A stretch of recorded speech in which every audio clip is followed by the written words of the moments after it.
naon deui beser nya. Orang hamil muda mah biasanya beser gitu. Kenapa? Ya itu biasanya rahim membesar, persiapan untuk perkembangan janin, sehingga si eta teh kandung kami teh katakan eta jadi beser gitu, teu kuat nahan pipis seueur.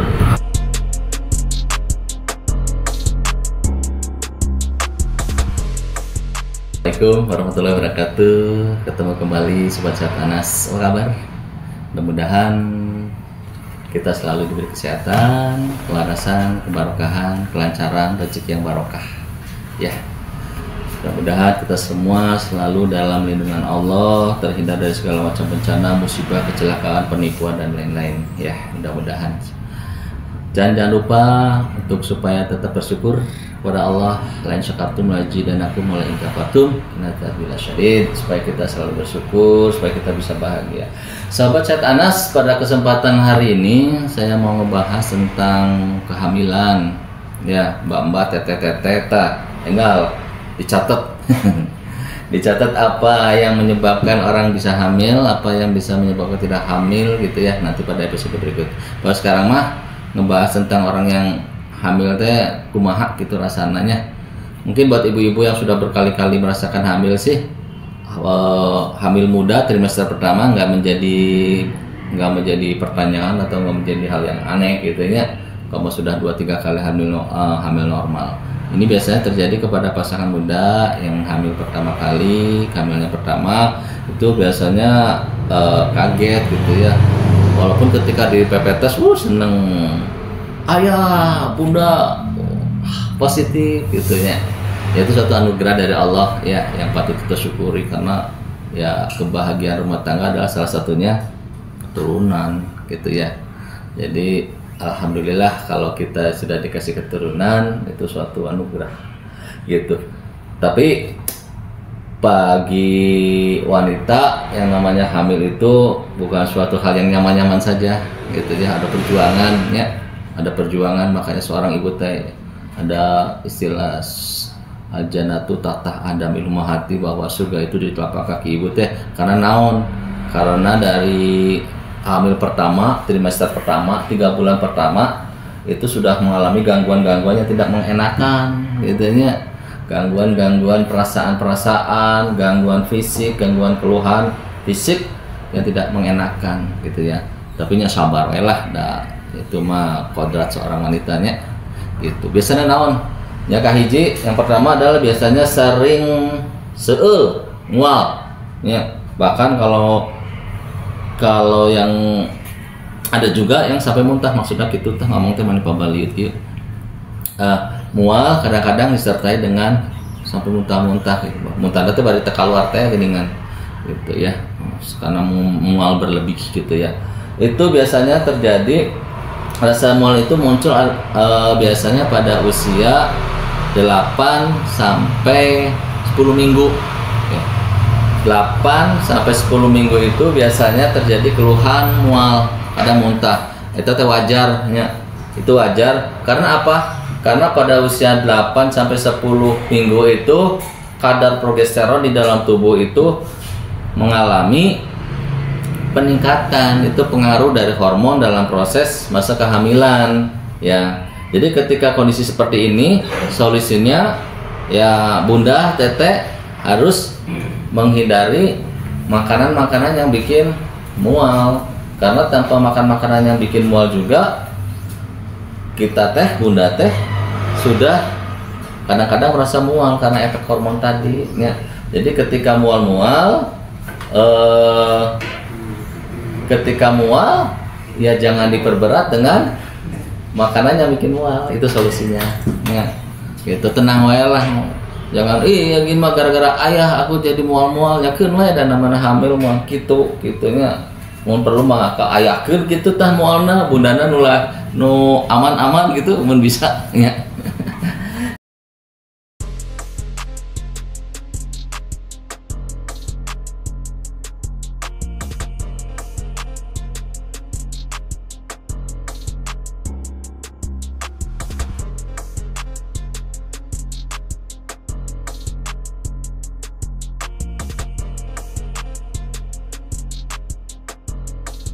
Kemudian yang kedua merasa lelah saat ini tuh dari pagi sampai sore sampai malam terasa lelah kayak orang yang habis bekerja berat gitu tah.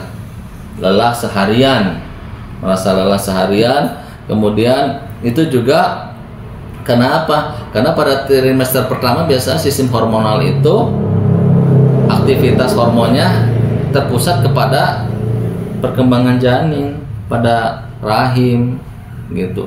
Jadi walaupun diemnya tapi capeknya kayak apa? Karena ya itu hormonal itu bekerja pada sistem reproduksinya lebih dari biasanya.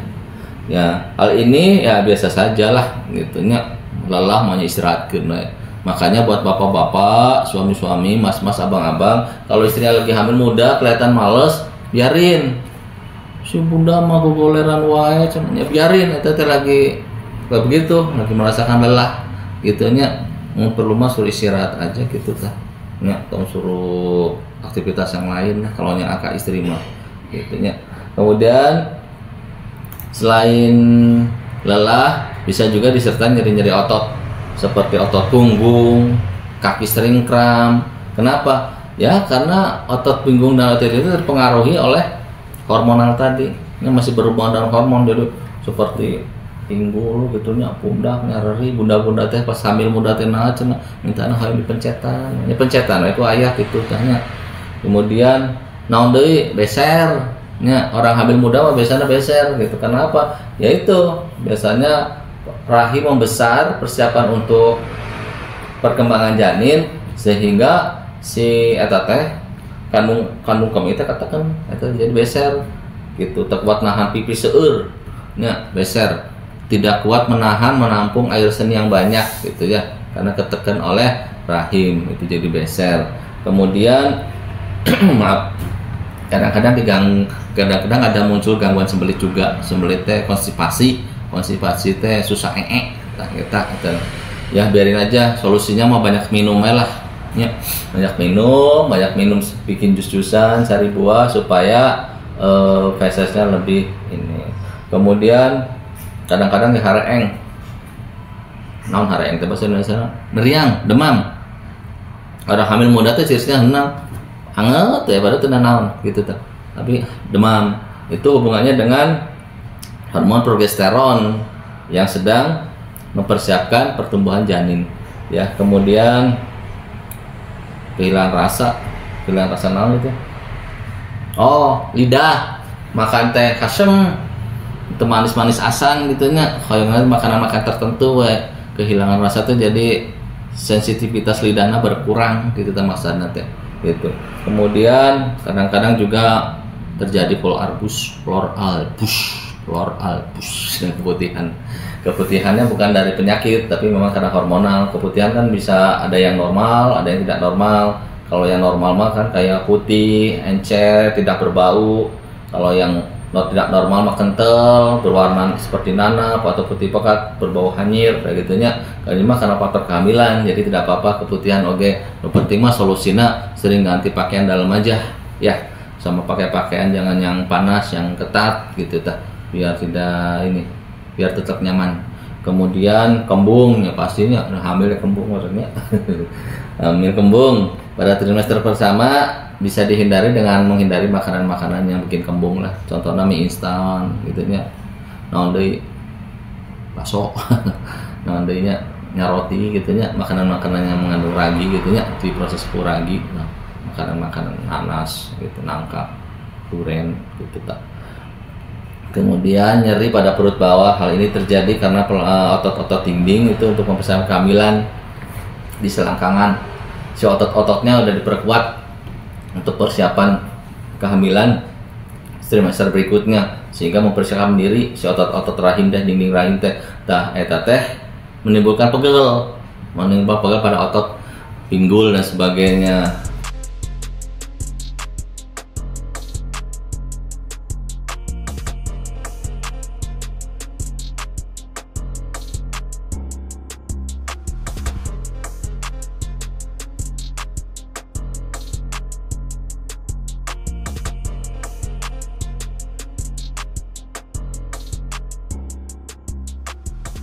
Jadi kalau bunda lagi hamil muda merasakan seperti itu, sudah nikmati saja, hirup mah gitunya. Ada kodar wanita mah gitu, walaupun saya laki-laki tetap ngerasakan, tapi kodar semua wanita mah kayak gitu ya. Jangan ogona ambok-ambokana gara-gara ayah yo jadi bunda segala karasa, hari hamil hayang, hari ngidamna nggak mau gitunya. Kadang yang ada juga anu di deketan ke suaminya embung bau cenah gitu, bau. Mas pokoknya sensitif ayah macam-macam. Jadi buat akang-akang, mas-mas, om-om, tante-tante, abang-abang, kalau istrinya lagi hamil muda, rese, sensitif atau loyo, pengennya tidur wae, keun antep nya. Karunya biarkan saja, doakan saja biar dia sehat, dia sabar, kemudian janinnya tumbuh sehat, jadi punya momongan yang sehat gitu ya. Kasih nutrisi yang enak-enak, nu ngarokok tong dibelikan rokok, belikan eta teh makanan susu ibu hamil gitu nya. Karunya daripada eta mah beli rokok mah belikan we buah-buahan, kasihkeun ka istri bawa pulang biar bayinya bagus, ibunya sehat gitu nya. Jadi pada trimester pertama ya kita harus sabarnya, baik yang sang hamilnya maupun suaminya harus sabar, mendukungnya, didukung, kasih semangat, terus didoain gitu ya, supaya sabar menjalani proses. Karena pada umumnya seperti itu, muntah, sensitif, sakit ini, sakit itu gitu, pada umumnya seperti itu. Yang kedua suruh banyak zikir si istrinya teh, biar tambah-tambahkan lainnya, zikir supaya kandungannya bagus, supaya bayinya sehat, supaya bayinya ketika lahir juga menjadi soleh-soleha insya Allah gitunya. Kemudian kalau trimester pertama sih sebaiknya jangan di apa-apain gitunya, pegel, diurut entong gitu ya. Nanti ketika trimester kedua atau ketiga bisa diterapi ya. Jadi saya biasanya menolak kalau ada orang hamil muda terus minta direfleksi karena sakit-sakit gitu, saya biasanya menolak, itu memang gejala hormonal, jadi nggak perlu gitu. Biasanya justru pada saat trimester akhir untuk melancarkan persalinan, untuk melancarkan pembukaan gitunya, untuk melancarkan membuat mulus dan sebagainya. Jadi kesimpulannya buat mbak-mbak yang sedang mengalami masa kehamilan trimester pertama, sabar ya, sabar. Kalau lemesnya istirahat saja, banyak zikir, banyak doa. Kemudian buat mas-masnya harus mengerti kondisi istrinya yang lagi hamil muda gitunya. Mau uring-uringan, mau sensitif, orangnya ngelehan. Entong bunda mah baru hamil segitu aja uring-uringan, tuh kudu hamil, nyantong gitu aja gitunya. Gitu. Tetap harus sabar, harus didukung, disupport gitunya. Ya gitunya, sobat sehat Anas. Bahasanya seperti biasa belepotan, tapi mudah-mudahan diambil maknanya, bisa dicerna, tujuannya bisa tersampaikan. Saya mohon maaf apabila kata-kata saya pabaliut, kata-kata saya menyinggung, kata-kata saya tidak enak didengar, hampura ya. Assalamualaikum warahmatullahi wabarakatuh.